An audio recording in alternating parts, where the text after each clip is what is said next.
Youssef Zalal and Calvin Kattar in the featherweight division. I'm gonna go Youssef Zalal, but like I said on another prediction on this fight card, dog or pass.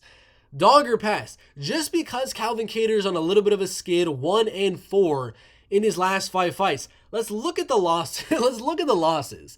Max Holloway in a main event.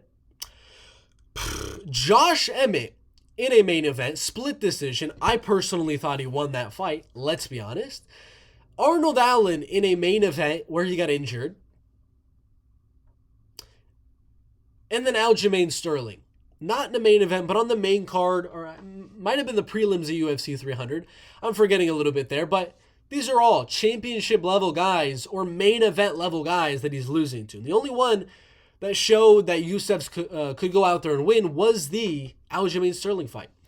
It's been 9 months since then, so obviously Calvin's wrestling and grappling has to have improved since that fight, and has gotten better and better and better. He is taller than Youssef Zalal. He's a better boxer than Youssef Zalal. I'm going to go Youssef to win. Again, I have him winning and out-wrestling and out-grappling Calvin and winning the fight on the floor.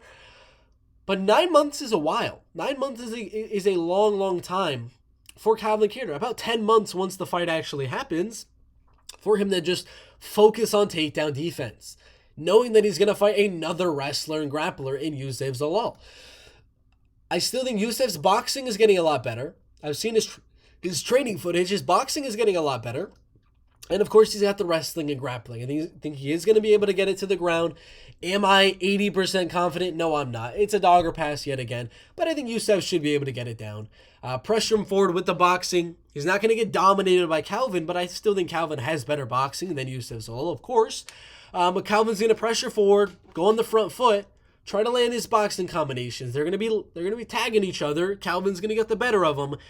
And I think Youssef's going to eventually pressure, get Calvin's back to the cage, mix in those takedowns, get the back and submit Calvin, or do exactly what Sterling did and just grind out to a decision. So I'm going to go Youssef Zalal, round 1, round 2 submission, or a 30-27 unanimous decision.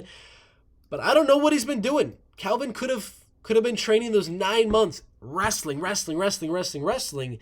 and he could have really, really good takedown defense here. Let's be honest. We don't know. We don't know what he's been doing. So we shall see. Come Saturday, has his takedown defense improved? We shall see. I'm going to go Youssef Zalal decision 30-27, but don't be surprised if Calvin's able to defend and just outstrikes Zalal ever so slightly and wins the fight on the feet.